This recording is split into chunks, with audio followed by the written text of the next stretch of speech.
کہ نوح علیہ السلام نے اللہ تبارک و تعالیٰ کی بارگاہ میں عرض کیا کہ اے پروردگار، میں نے ان کو ہر طریقے سے پیغام پہنچایا ہے، لیکن میں جب بھی ان کے پاس جاتا ہوں، ان کو پیغام دیتا ہوں، انگلی کان میں ٹھونس کے کپڑا اپنے اوپر ڈال کے یہ تاثر دیتے ہیں کہ ہم تو تمہاری بات سننے کے لیے تیار ہی نہیں ہیں۔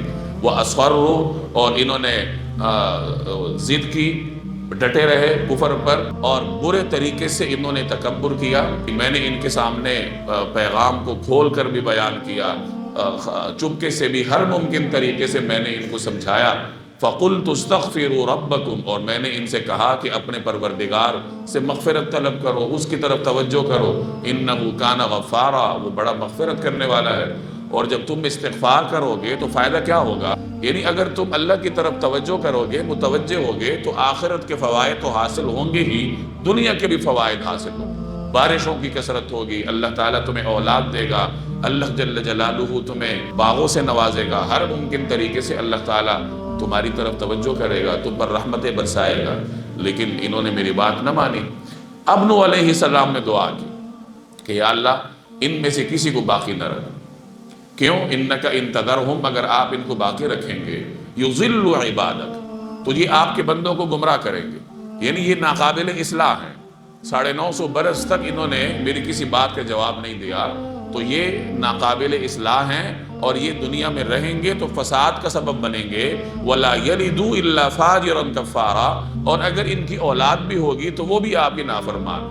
جیسے انسان کے جسم کا کوئی حصہ گل جاتا ہے، وہ جسم کے باقی حصے کو بھی خراب کرنے کا سبب ہوتا ہے، تو ڈاکٹر اسے کاٹنے کا فیصلہ کرتا ہے۔ تو ایسے ہی بسا اوقات اقوام بھی ایسی ہی فاسد ہو جاتی ہیں، ان کی فطرت مسخ ہو جاتی ہے، اور وہ قوم اگر زمین پر باقی رہے تو فساد کا سبب بنتی ہے۔ تو نوح علیہ السلام نے یہی دعا کی کہ یا اللہ، اب نہ ان کو باقی چھوڑ، نہ ان کے گھروں کو باقی چھوڑ، کیونکہ یہ زمین پر نافرمان ہیں، اور یہ جب تک رہیں گے فساد کا سبب بنیں گے۔ تو حضرت نوح علیہ السلام کی دعا اللہ نے قبول فرمائی، اور نوح علیہ السلام سے فرمایا گیا کہ آپ کشتی تیار کیجیے، ایک بڑا طوفان آنے والا ہے، اس کی نشانی یہ ہوگی کہ زمین بھی پانی اگلے گی، اور آسمان سے بھی پانی برسے گا، اور عظیم طوفان آئے گا، تو آپ کشتی بنائیے۔ اس سے پہلے لوگوں نے کشتی نہیں دیکھی تھی، کشتی کیا ہوتی ہے، سمندری سفر سے لوگ واقف نہیں تھے، چونکہ اس وقت دنیا کو بنے ہوئے کوئی بہت زیادہ عرصہ نہیں گزرا تھا۔ تاریخی روایات میں آتا ہے کہ حضرت نوح علیہ السلام اور حضرت آدم علیہ السلام کے درمیان کوئی 1000 برس کا فاصلہ ہے، اور یہ جو غالباً میسوپوٹیمیا کہتے ہیں اس علاقے کو، یہ فرات اور نیل کا جو درمیانی خطہ ہے، یہ کائنات کا قدیم ترین خطہ ہے، یعنی دنیا کی تہذیبوں میں قدیم ترین تہذیبیں یہاں پر آباد رہی ہیں۔ تو تقریباً یہی خطہ تھا جہاں سیدنا نوح علیہ السلام کو اللہ تبارک و تعالی نے مبعوث فرمایا تھا۔ تو دنیا اس وقت کشتی سے واقف نہیں تھی، تو اللہ تعالیٰ نے نوح علیہ السلام کو کشتی بنانے کا طریقہ سکھایا۔ اللہ کے احکامات کی روشنی میں حضرت نوح علیہ السلام کشتی بنانے لگے۔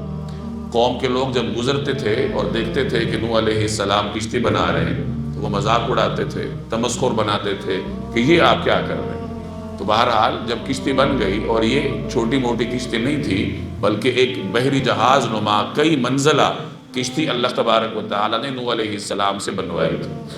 اب اس کے بعد پھر طوفان آیا، اس طریقے سے کہ زمین سے بھی پانی ابلنے لگا، اور آسمان بھی مسلسل برسنے لگا۔ تو اور دیکھتے ہی دیکھتے ہر طرف موجیں چھا گئیں۔ اللہ جل جلالہ نے نوح علیہ السلام کو حکم دیا کہ اپنے خاندان والوں کو اور اپنی قوم کے ان لوگوں کو جو مسلمان ہوئے ہیں، آپ پر ایمان لائے ہیں، انہیں کشتی میں سوار کیجیے۔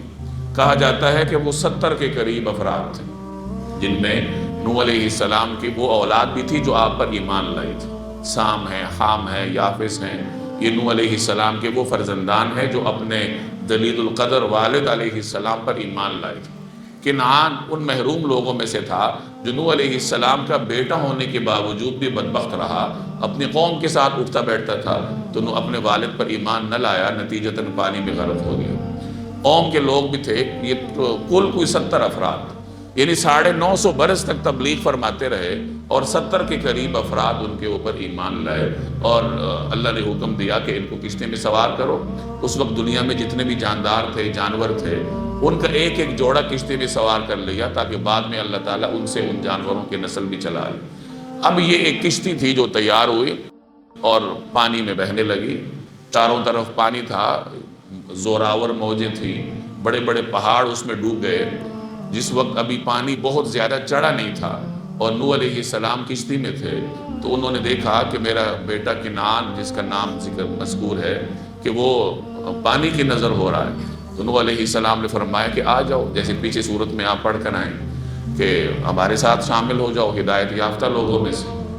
تو وہ کہنے لگا سآوی الی جبل، کہ یہ قریب ایک بڑا پہاڑ ہے، میں یہاں جا کر پناہ لے لوں گا، یعصمنی من الماء، یہ پہاڑ مجھے پانی سے بچا لے۔ تو حضرت نوح علیہ السلام نے فرمایا کہ ایسا نہیں ہوگا، لا عاصم اليوم من امر اللہ، آج اللہ کے حکم سے بچانے والا کوئی نہیں ہے۔ یعنی اللہ کا غضب اپنے جوش پر ہے اور اللہ کی رحمت صرف ان لوگوں پر ہے جو ایمان لائے ہیں، کوئی بچانے والا نہیں، نہ کوئی پہاڑ بچا سکتا ہے، نہ کوئی اور چیز بچا سکتا، الا من رحم، سوائے ان لوگوں کے جن پہ اس کی رحمت ہو، اور اس کے لیے ہدایت شرط ہے کہ ہدایت یافتہ لوگوں میں سے ہو جاؤ تاکہ اللہ تم پہ رحم کرے۔ لیکن بیٹا نہ مانا تو نتیجتاً ایک بڑی موج ان کے درمیان حائل ہوگی، وحال بینہم الموج فکان من المغرقین، اور وہ ڈوبنے والوں میں سے ہوگی۔ جب انسان اپنی فطرت کو مسخ کر لیتا ہے تو اتنے جلید القدر پیغمبر کا بیٹا ہونے کے باوجود بھی وہ ہدایت میں نہیں آتے۔ اللہ تبارک و تعالیٰ کا تکوینی نظام ہے۔ تو اس طریقے سے کشتی میں جو افراد تھے وہ بچ گئے، اور باقی جتنی اس زمانے میں انسانیت تھی جو نافرمان تھے وہ سب اس پانی میں غرق ہو گئے۔